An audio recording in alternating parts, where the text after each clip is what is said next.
Ônibus montados sobre chassis de caminhões, com mecânica e o capô em posição original, foi uma das primeiras formas de se fabricar ônibus no mundo e também dessa maneira chegou ao Brasil. Porém, alguns tiveram especial participação marcante na história. Foi o caso dos andinos, fabricados principalmente pela Caio na década de 60 e 70. Os primeiros ônibus a chegarem ao Brasil na primeira metade do século XX, assim como os primeiros modelos aqui montados, utilizavam caminhões comuns. Uma das primeiras marcas foi a Grace. Esses modelos ficaram conhecidos como jardineiras e perduraram um bom tempo em produção, também através de outras marcas, como a Nicola, antecessora da Marco Polo. Os caminhões utilizados eram quase sempre modelos de montagem nacional, principalmente da GM e da Ford. O mercado então estranhou quando os ônibus perderam os grandes capôs de caminhões e começaram a ganhar identidade própria, mas essa era uma tendência que rapidamente identificaria os vários modelos de ônibus das várias marcas que foram criados no Brasil em meados da década de 50 em diante.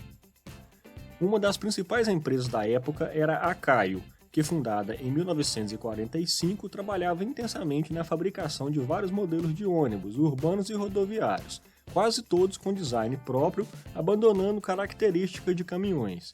Porém, ainda mantinham alguns clássicos montados sobre chassis Ford e Chevrolet, por exemplo, visando serviços específicos, mais robustos para estradas ruins, com menor custo de produção e ainda manutenção mais fácil e barata. Essas soluções também começaram a ser exportadas para demais países da América Latina, já que o Brasil se tornava o maior fabricante de ônibus dessa parte do continente. Na década de 60, a Caio utilizava os caminhões contemporâneos como o Chevrolet C64 e Ford F600, e carrocerias como as Bossa Nova. A necessidade desses modelos continuava sendo para a destinação em transportes por estradas ruins, regiões montanhosas, sendo trechos curtos, como transporte de funcionários e escolares. Utilizavam a mesma suspensão rústica e a mecânica dos caminhões. Alguns possuíam câmbio com dupla redução no diferencial. Em 1963, foi lançada a linha Jaraguá, o novo urbano de uma famosa sequência da Caio. Esse modelo de carroceria também foi utilizado para implementar vários dos caminhões. Na época, a Caio passou a atender uma grande demanda do mercado da América do Sul, dos países da região andina, como Chile, Bolívia, Equador e Peru. Alguns modelos foram desenvolvidos especialmente para a exportação, e poucas ou nenhuma unidade era vendida no Brasil. Esses ônibus ficaram conhecidos como Caio Andino ou Bus Andino. Em 1964, a Caio já era a maior fábrica de carrocerias do país. O Caio Jaraguá era montado sobre chassis Mercedes-Benz 1113, que podia ter bagageiro no teto, sobre os Dodge D700 e D400, que incluía uma espécie de micro-ônibus chamado de Mini Caio, pois utilizava chassi curto. Já a versão sobre o Ford F350 era chamado de Jaraguá Andino. Como eram a mesma mecânica do caminhão, vários desses modelos eram a gasolina, como o Chevrolet com motor GM 6 cilindros, os Ford com o V8 292 e o GM com os Chrysler V8 318. Na década de 70, a Caio se tornava a maior indústria de carrocerias da América Latina. Principalmente entre 1973 e 79 foi quando exportou para este mercado a maior quantidade dos ônibus andinos. A Marco Polo também criou alguns modelos, como o Marco Polo Júnior sobre o caminhão Dodge, para atender a demanda de exportação, e também alguns Mercedes.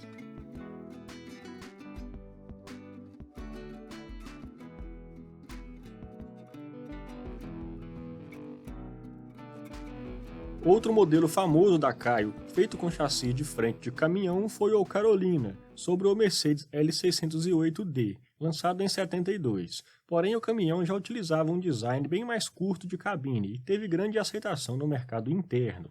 ao contrário dos outros que se destinavam quase 100% à exportação. Curiosamente, em 73, a Caio forneceu para o governo brasileiro alguns ônibus sob chassi Chevrolet 4x4, equipados para funcionar como clínica médica ambulatorial para atender populações vizinhas às estradas transamazônicas e Cuiabá-Santarém. Em 74, a Caio renovou a linha de ônibus urbanos lançando mais uma carroceria de grande sucesso, o Gabriela, que seria oferecido em muitas versões e praticamente dominaria o transporte público brasileiro na época. E como não podia deixar de ser, também seria construído na versão Andino. Os caminhões utilizados eram o Mercedes-Benz 1113, com seu motor a diesel OM292 e teria grande participação nos transportes coletivos dos países andinos, também o Ford F600 da terceira geração, caminhão que era montado no Brasil com opção de motor a gasolina 292 V8 e a diesel da Perkins, e os Chevrolets que estavam disponíveis na série C60 e D60, que tinham motores a gasolina e a diesel, respectivamente.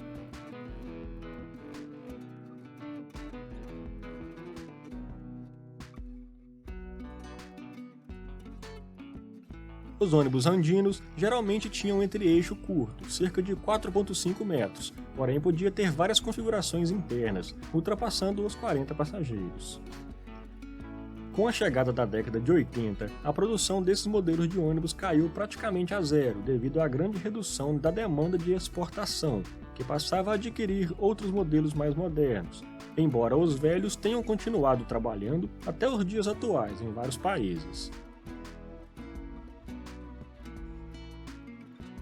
Na década de 90, curiosamente, houve uma tentativa de relançar os ônibus andinos, incluindo tentativa de lançar os escolares inspirado nos school buses americanos.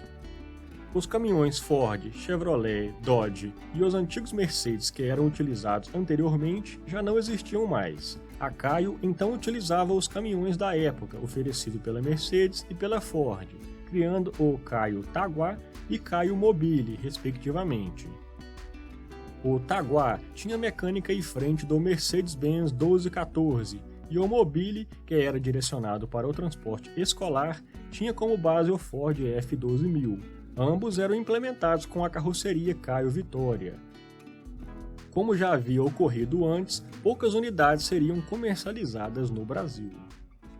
Nesta época, início dos anos 90, havia uma demanda do Ministério da Educação no Brasil para a melhoria do transporte escolar, principalmente em zonas rurais. Daí veio a necessidade de veículos especialmente projetados para este tipo de transporte, e a ideia de criar tal ônibus escolar, havendo inspiração nos já clássicos modelos americanos.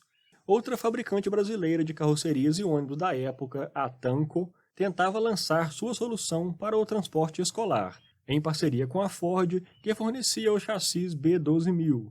O modelo da carroceria era o Aquarius. A cor amarela também copiava outros países. Tinha capacidade para 50 passageiros. A mecânica bastante robusta, com motor a diesel MWM de 134 cavalos, que permitia o serviço em estradas ruins, por isso ganhava versão também para trabalhadores rurais, chamado de Aquarius Rural.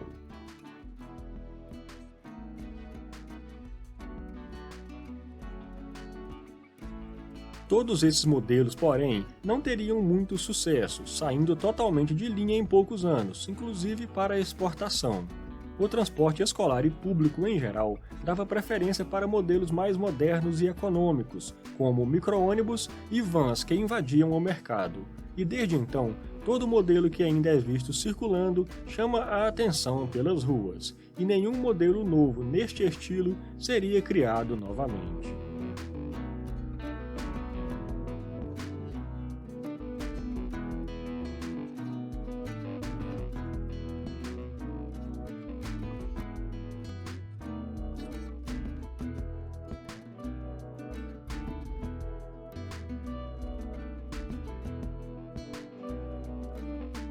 Obrigado por assistir, deixe seu like e comentário. Até o próximo.